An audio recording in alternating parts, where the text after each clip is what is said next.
بسم الله الرحمن الرحيم. والنجم إذا هوى ما ضل صاحبكم وما غوى وما ينطق عن الهوى إن هو إلا وحي يوحى علمه شديد القوى ذو مرة فاستوى وهو بالأفق الأعلى ثم دنا فتدلى فكان قاب قوسين أو أدنى فأوحى إلى عبده ما أوحى ما كذب الفؤاد ما رأى أفتمارونه على ما يرى ولقد رآه نزلة أخرى عند سدرة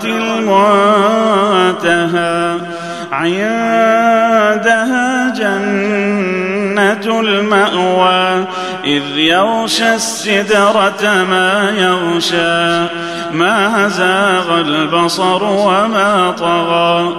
لقد رأى من آيات ربه الكبرى أفرأيتم اللات والعزى ومناة الثالثة الأخرى ألكم الذكر وله الأنثى تلك إذا قسمة ضيزى إن هي إلا أسماء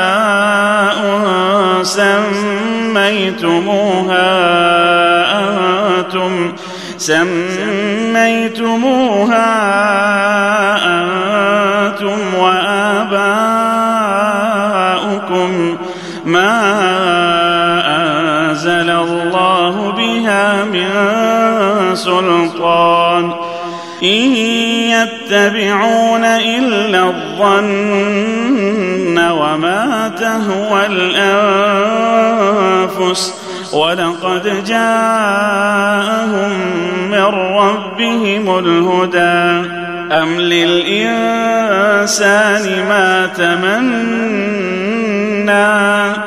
فلله الآخرة والأولى وكم من ملك في السماوات لا تغني شفاعتهم شيئا إلا من بعد أن يأذن الله لمن يشاء ويرضى إن الذين لا يؤمنون بالآخرة ليسمون الملائكة تسمية الأنثى وما لهم به من علم إن يتبعون إلا الظن وإن الظن لا يغني من الحق شيئا فأعرض عمن تولى عن ذكرنا ولم يرد إلا الحياة الدنيا ذلك مبلغهم من العلم إن ربك هو أعلم بمن ضل عن سبيله وهو أعلم بمن اهتدى ولله ما في السماوات وما في الأرض ليجزي الذين أساءوا بما عملوا ويجزي الذين أحسنوا بالحسنى الذين يجتنبون كبائر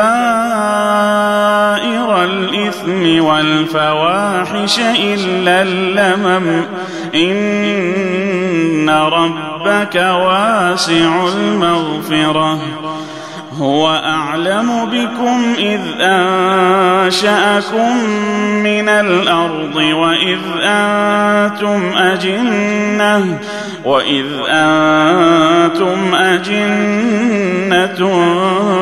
في بطون أمهاتكم فلا تزكوا أنفسكم هو أعلم بمن اتقى أفرأيت الذي تولى وأعطى قليلا وأكدى أعنده علم الغيب فهو يرى أم لم ينبأ بما في صحف موسى وإبراهيم الذي وفى ألا تزر وازرة وزر أخرى وأن ليس للإنسان إلا ما سعى وأن سعيه سوف يرى ثم يجزاه الجزاء الأوفى وأن إلى ربك المنتهى وأنه هو أضحك وأبكى وأنه هو أمات وأحيا وأنه خلق الزوجين الذكر والأنثى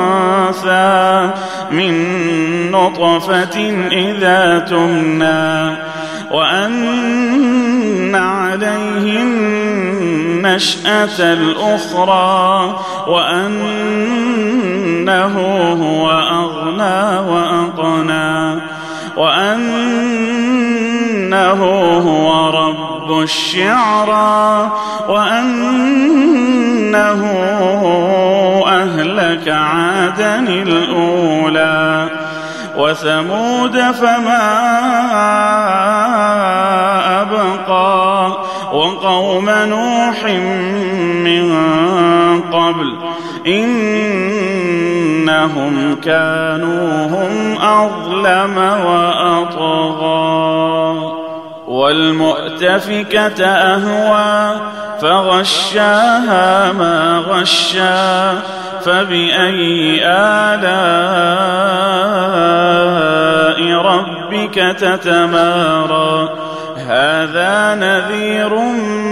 من النذر الأولى أزفت الآزفة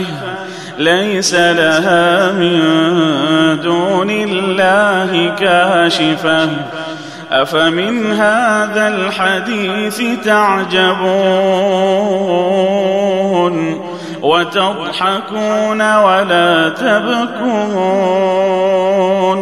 وأنتم سامدون